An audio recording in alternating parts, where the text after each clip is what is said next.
자, 얼굴에 털, 흰색 털 같은 게 인중 턱에 생길 수가 있습니다. 이게 나이가 들면 점점 흰색 털이 많아지는데요. 내가 젊었을 때 미리 제모를 할 걸, 이게 인터넷 같은 거 찾아보니까 흰색 털은 레이저로 제모가 잘 안 된다고 하던데 라고 하시는 분들이 꽤 있습니다. 사실 이 말은 맞는 말인데요. 그럼 그렇다고 해서 흰색 털이 제모가 안 될까요? 그렇진 않습니다. 자, 오늘은 흰색 털 제모를 어떻게 하는지 피부과 전문의가 자세히 설명드리도록 하겠습니다. 자, 그렇다면 흰색 털이 왜 제모가 어려울까요? 레이저를 사용해서요. 옆에 한번 그림을 보시면 그 털이 있고 털 밑에 이제 뿌리가 있죠. 여러분들 대부분 보시면 이렇게 털은 대부분 갈색이거나 검은색이잖아요.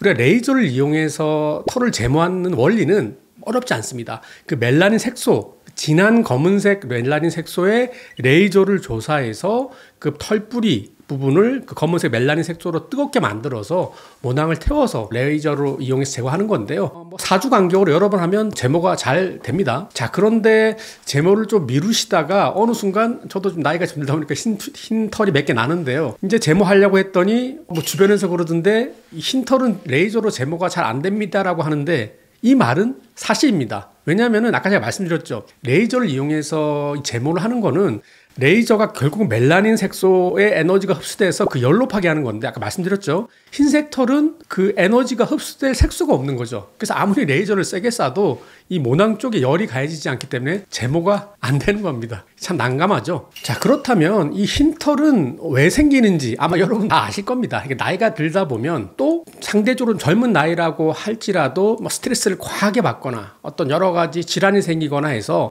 털 뿌리에서 멜라닌 색소가 덜 만들어지게 되면 털색이 흰색이나 이제 회색으로 바뀌게 되고요. 우리 동양인들에서는 그렇지는 않지만 백인들인 경우에 아예 처음부터 이렇게 그레이 색깔, 회색 색깔로 있는 털도 있죠. 이런 분들은 제모가 잘 안 되는 것으로 알려져 있습니다. 어떤 분들이 또 이렇게 물어보는 경우도 있더라고요. 선생님, 레이저 제모를 잘못하면 이게 레이저 제모 때문에 흰털이 난다고 하던데요 라고 물어보는 경우가 있는데요. 그렇게 느낄 수는 있습니다. 왜냐하면 만약에 제가 지금 현재 레이저 제모를 받는다고 가정하면 저는 이미 지금 흰털이 좀 나고 있거든요. 나이가 좀 들다 보니까.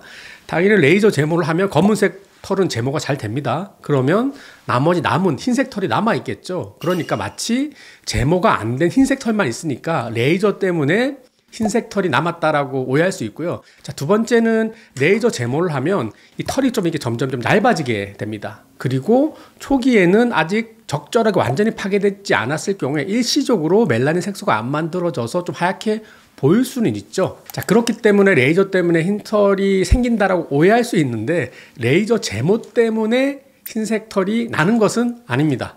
그래서 복잡하게 접근하지 말고 그럼 정말 흰색 털은 제모가 안 되냐라고 저한테 묻는다면, 자, 결론부터 말하면 흰색 털도 제모를 할 수 있습니다. 자, 한번 논문을 한번 보시면요. 백인들인 경우엔 은발 같은 경우가 많잖아요. 아까 제가 뭐라 그랬습니까? 털을 제거하기 위해서 멜라닌 색소가 있어야 된다고 그랬죠. 사람들이 머리가 좋은 것 같아요. 우리가 염색하듯이 털 자체를 염색약으로 염색을 한 겁니다. 뿌리 깊은 층까지. 그래서 마치 검은 털인 것처럼 만드는 상태에서 레이저를 조사해서 제모를 했던 건데요. 4주 간격으로 6회를 시술했습니다.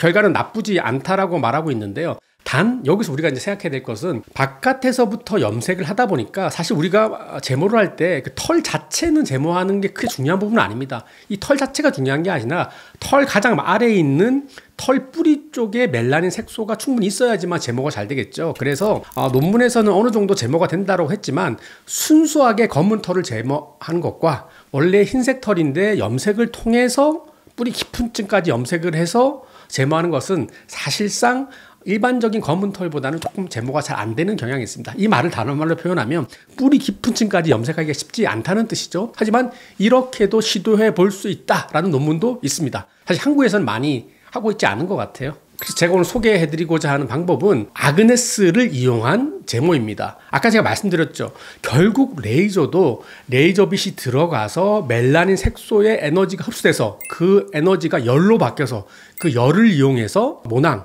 털뿌리를 열쪽 손상을 줘서 제모를 하는 건데, 그러면 레이저 말고 다른 방식으로 열을 자극을 주면 되죠. 그래서 앞에 그림을 보시면, 자, 털뿌리가 있죠. 그쪽에다가 바늘을 뿍 찌르게 됩니다. 그래서 그 깊이에다가 아그네스로 고주파를 열을 강력하게 주면 어떻게 보면 레이저보다 좀 더 강력합니다. 그래서 그 털뿌리를 한 땀 한 땀 제거하는 거죠. 그러면 제모가 되겠죠. 그런데 그럼 처음부터 아그네스로 하면 되지 않냐라고 하지만 여러 가지 좀 아그네스가 제한상이 있어요. 이거는 레이저를 하게 됐을 때 보통 우리가 뭐 10mm, 15mm로 전체적으로 빵빵빵빵 하면 되게 금방 끝납니다. 뭐 한 1, 2분 내에 끝나죠.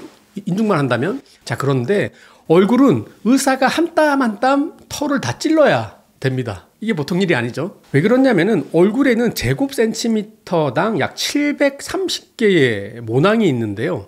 인중만 해도 약 한 2,000개 정도의 모낭이 있고요. 턱 라인 전체로 하면 약 2만 개에서 3만 개 정도의 모낭이 있습니다. 2만 개를 찌를 수 있을까요? 그나마 다행인 것은 제가 말했던 모낭수는 모든 털을 말한 겁니다. 우리 눈에 보이는 큰 굵은 털 말고 솜털, 멜루스 헤어까지 다 포함한 거죠. 다행히 이 굵은 털은 숫자가 많지 않습니다. 그래서 두꺼운 털을 기준으로 다시 한번 설명드리면 인중인 경우에는 약 160개에서 220개 정도의 성모, 굵은 털이 있고요. 턱선은 전체적으로 한 2,000에서 4,000개 정도 있다고 볼 수 있습니다.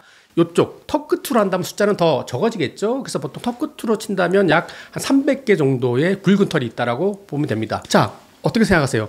한 2, 300개 정도면 아그네스로 할 만하죠? 자, 제가 아그네스를 이용해서 한 간 정도 많이 치료하는데요. 눈 밑, 눈꺼풀, 이마, 얼굴 전체에 있을 때 제가 많이 할 때는 보통 1,000개 정도 이렇게 샷을 쏘게 되는데 그렇게 되면 제가 다리가 막 떨리게 되는데 어떻게나 1,000개까지는 할 수 있습니다. 단, 아까 말했지만 이 얼굴이 전체적으로 1,000개가 있는 것과 이 좁은 부위의 1,000개는 다르죠. 그래서 한꺼번에 다 1,000개를 찌를 수는 없고요. 좀 나누어서 시술을 해야 됩니다. 자, 아그네스로 우리가 시술할 때 또 하나 고려돼야 될 사항이 이 모발이라는 게 우리 사람은 동물처럼 털 빠짐이 없잖아요. 이 이유가 뭐냐면은 계속 자라는 털이 있고 퇴행기로 가는 털이 있고 뿌리만 남아있고 숨어있는 휴지기 털이 있어요. 보통 이렇게 머리 두피 쪽은 90%가 막 자라는 털, 우리가 보이는 털들이죠. 약 10%가 이제 쉬고 있는 털인데 이 인중과 턱은 그 생장기 비율이 조금 다릅니다. 인중은 지금 막 자라는 우리 눈에 보이는 생장기 털이 60%, 휴지기가 40%, 턱은 생장기가 20%, 턱은 80%. 즉 인중과 털은 40에서 80%가 좀 숨어있는 털이죠. 우리가 눈에 보이는 털을 제거하더라도 나중에 씨앗만 남은 털이 다시 생장기로 바뀌면 또 자라기 때문에 즉 휴지기가 있는 부분들을 고려해야 되기 때문에 조금 여유를 가지고 시간 텀을 들여서 또 나눠서 천천히 하면 할 수 있고요. 아까 말씀드렸죠. 눈에 보이는 털 자체는 몇백 개 수준이기 때문에 한 땀 한 땀 의사가 좀 힘들긴 하겠죠. 그래서 한 땀 한 땀 찌르면 됩니다. 이왕 아그네스 나온 김에 조금만 더 깊게 설명드리면요. 이 모낭의 깊이는 사실 좀 다양합니다. 1.5mm, 2mm, 깊이는 3mm까지 있는데 아까 제가 말씀드렸던 아그네스가 다행히 여러 가지 용도에 사용되기 때문에 침 길이가 다양합니다. 제가 주로 사용하는 한관종 때 사용하는 S팁은 길이가 1.2mm 사용해 볼 수는 있는데 약간 짧은 감이 없지 않아 있죠. 그래서 보통은 SLTB라고 해서 한관종 중에 큰 병변을 치료할 때는 1.5mm 깊이 팁이 있습니다. 그래서 보통 1.5mm 깊이의 SL팁을 사용하게 되고요. 상황에 따라서 아주 깊게 위치한 좀 치료에 저항하는 경우에는 5mm 깊이까지 팁이 있기 때문에 선생님들께서 그 깊이에 따라서 적절한 바늘 깊이를 설정해 주실 겁니다. 그러면 실질적으로 그럼 흰털 제거할 때 어떻게 할까요? 라고 물어본다면 자, 한번 보시죠. 우리가 흰털이 있다고 해서 모든 털이 흰털은 아니죠. 그래서 1차적으로는 우리가 보통 사용하는 755나노미터 또는 1064 파장대 롱펄스를 이용해서 전체적으로 제모를 해서 일단 검은 털이라도 먼저 제거하는 게 좋습니다. 레이저로 하면 되게 쉽게 제거가 되잖아요. 왜냐하면 검은 털을 하나하나 찔러서 아그네스로 하는 건 너무 좀 번거롭죠. 그래서 일단은 큰 털은 제거하고 그러면 아까 말씀드린 게 얼굴에 있는 요 털이 전부 다 흰 털이 아니었잖아요. 그럼 숫자가 더 적어지겠죠. 더 쉬워집니다. 자, 그 이후에 남아있는 흰 털은 한 땀 한 땀 이제 아그네스를 이용하면 되는데 옆에 한번 그림을 한번 보실까요? 이 털이라는 게 딱 수직으로 있지 않죠. 약간 사선이 있기 때문에 이 찌를 때 그 털 방향에 맞추어서 바늘을 찔러야 됩니다. 바늘 끝이 털뿌리에 딱 위치하고 있죠. 고주파를 발사하면 부분이 빨갛게 뜨거워지죠. 그러면 당연히 모낭 뿌리가 열쪽 손상에 의해서 파괴가 되겠죠. 자, 그럼 어떻게 되냐면은 적절하게 잘 제거가 됐을 때는 아그네스를 하고 핀셋으로 제가 이걸 쑥 당겼을 때 쑥 쉽게 빠집니다. 그런데 만약에 제가 실수를 해서 사선 반대 방향으로 엉뚱하게 찌르면 바늘 끝이 들어가는 입구는 똑같은데 바늘 끝이 털뿌리의 반대 방향 옆으로 꼭 X자 형태로 다른 쪽으로 가 있겠죠. 그러면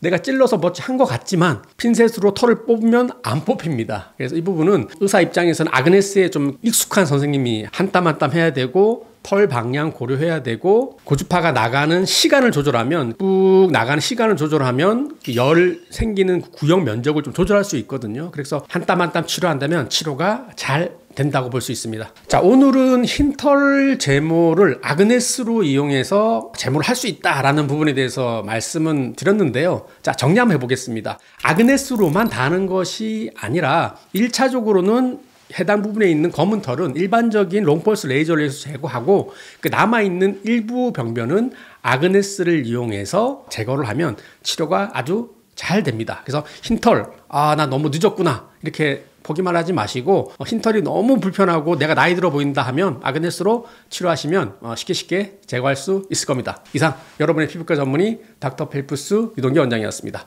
감사합니다.